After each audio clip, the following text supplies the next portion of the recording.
What is going on, ladies and gentlemen? It's Toby here from Racing Games once again. Now, we've taken a look at a number of the features that will be coming to Gran Turismo 7, whether that be the cars, tracks, career mode, but we haven't had a look at multiplayer. So, let's do that right now.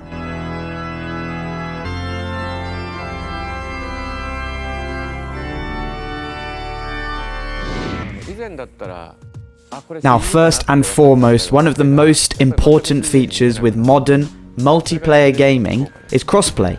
And what exactly is crossplay? Well, it's the ability to play online with players on a different console. For example, if you're playing Forza Horizon on Xbox One and your friend is playing on the Series X, that previously meant that you couldn't race against each other. However, thanks to crossplay, those barriers are knocked down and you can now race against each other. Crossplay is becoming more and more commonplace in new games. We're getting close to the point where crossplay really will be an industry standard. It's popular because it expands the potential online player base of a game, and it could be huge for Gran Turismo 7 given the sales of the PlayStation 5 versus the PlayStation 4. So, like I've already touched on slightly, here's why crossplay could be huge for Gran Turismo 7. The PlayStation 5 is, to this point in its life cycle, the fastest selling console in Sony's history. The PS5 topped 10 million units sold by the end of July. It's now estimated to have sold upwards of 12 million and will only increase as the system becomes more readily available. However, despite this, the number of PS5s sold compared to its predecessor is significantly smaller. The PS4, obviously, was released all the way back in 2013 and as such has had a much longer time to become popular. It's also much cheaper by now, which means more casual gamers are more likely to own it.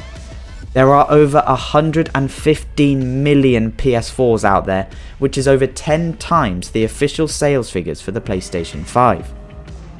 Those figures are likely why Polyphony changed their tune when it came to their strategy for the release of GT7. Now, Gran Turismo 7 was initially rumoured to be a launch title for the PS5, before being pushed back multiple times.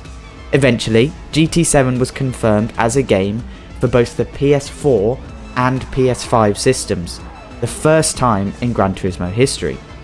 It's a simple numbers game for Polyphony.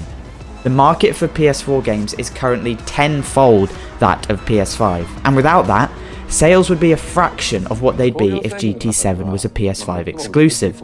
This also means that online lobbies will be more full and that the GT community will be a much richer and broader one. So then, will Gran Turismo 7 have crossplay, and how does this affect the multiplayer? So, we haven't seen any gameplay for GT7 outside of the trailers, but we have learned a lot about the upcoming game. Interviews have been our main source of information, so have we learned anything about the crossplay? Well, Polyphony CEO Kazunori Yamauchi took part in an interview a few months ago and went into detail about a number of aspects regarding GT7. This included crossplay, where Yamauchi confirmed that it will be enabled in-game. This means that gamers on both PS4 and PS5 will be able to race against each other without any barriers being in place. In terms of content, that also means that all of the features present in the PS5 multiplayer experience will also be available on PS4. This encompasses all of the circuits and cars as well as all of the features present in the game's menu. This really shows that Gran Turismo 7 will be an excellent experience for gamers on both next and current generation consoles, and that multiplayer will likely be the richest we've seen in any Gran Turismo game to date.